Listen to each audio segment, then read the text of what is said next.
Absolutely dusted, bro. In order to succeed in 2025, you're gonna need some momentum. You're gonna need to start building on something. And it all starts with awareness. It starts with realizing that you're not currently in the environment that's gonna help you reach your goal. That's step one. Step two is then figuring out the things that make the difference. So I'm not currently very productive. I'm not currently working on the right stuff. What is the stuff that I need to work on? How do I become more productive? That's step two.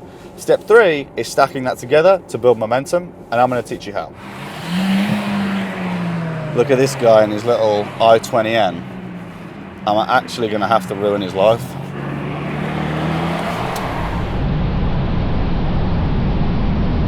Absolutely dusted, bro.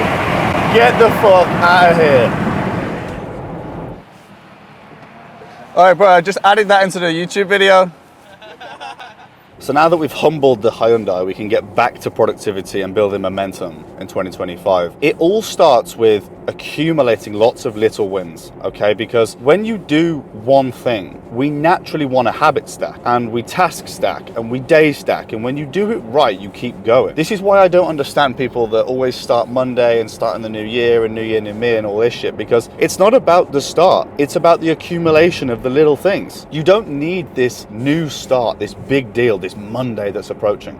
You don't need this new schedule, you don't need this new training regime, you don't need this new business, you don't need this new environment, you don't need any of these big things. It's not the big things that help you win. It's the little things, the basics, and just doing them right consistently over the course of a long time. The easiest way to get more out of your day is to put things next to each other that help you habit stack. So if, for example, you've got your bed. Next to your bed, put your supplements. Next to your supplements, put your nose strips. Next to that, put the remote for your blackout blinds. Next to that, put the aircon cooler, whatever the situation, to help you set up the perfect environment.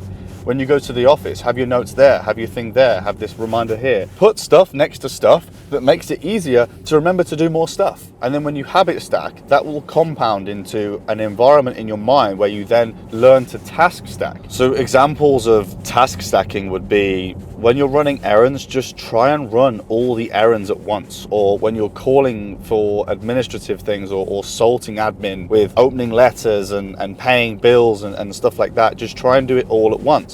When you're cooking, try and cook all your meals at once. These are examples of how you stack tasks together to minimize the downtime, minimize the frequency needed throughout the day of those things, and also just be better at them because you're in the flow state. Or maybe you want to meet with your C-suite and you want to do some one-on-ones to talk to them about how their week's been. Well, on a Monday morning, arrange 4 back-to-back. Task stack, and you're in the frame of mind where those tasks are being done to a better standard, but you're also remembering to do them all, and you're doing them all in a way where there's no buffer time in between. One of the biggest issues with productivity is that people do something, get distracted for a short while, then do something, then get distracted, but that time in between accumulates over the course of the day, week, month, year, to being a lot of time, right? So if you can task stack in a way where you're minimizing that downtime, you're getting the most out of the 2 hours that you've set aside for one-to-ones, or you've got the most out of the 3 hours that you dedicated to calls and G-meets. That's the way to get more and build momentum, because when you do 1, you do 2, and you do 2 better, and then you do 3 and you do 3 better. Everything gets better with time and practice, and especially when you're in the groove. And then guess what? After habit stacking and task stacking, that means the days become more productive and you feel good about it. And then you start day stacking. And before long, the little details of just putting stuff together and trying to build momentum by remembering to do one then the next comes into remembering to nail one day and then the next. And before you know it, you've got a lot more out of your week, you've got a lot more out of your month, you've got a lot more out of your year, and now you can buy a fucking Lambo. People often overestimate what they can do in a day by saying, oh, well, I'm too busy. Yeah, I'm just not going to have time. I've been trying to get around to it. You know, the amount of people that say to me like, oh, yeah, I've got this idea I'm thinking about doing this. And then I might check in with them about it and they say, oh, yeah, I just haven't had time yet. I'm thinking about it, though. I'm definitely going to do it.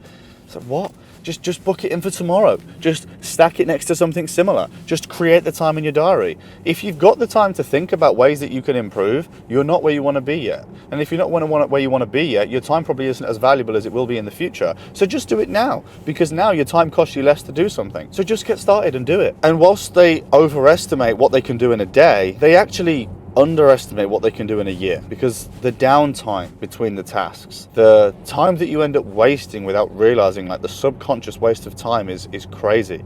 If you use any sort of like software or timers, or you watch other people and just see really how many minutes of that hour and how many hours of that day did they waste doing something that wasn't that productive for their day or goals, it will blow your mind how much time there actually is. And the key to all of this for a lot of people is solitude. I'm not saying you need to be alone in business to be successful. I'm not alone in business. I'd like to think I've been pretty successful in the last few years. But I can tell you that the solitude is an important part of this. Just sometimes locking yourself away and cracking on. Sometimes locking yourself away and being accountable to yourself is the biggest thing. You are the only person that can fix your problems, frankly. A lot of people can help along the way, but you are the person that needs to solve them ultimately. This could be getting into shape, this could be making more money, this could be fixing that relationship, learning that skill. You are the only person. So mastering solitude is a big part of gaining momentum in 2025. You got to get it right.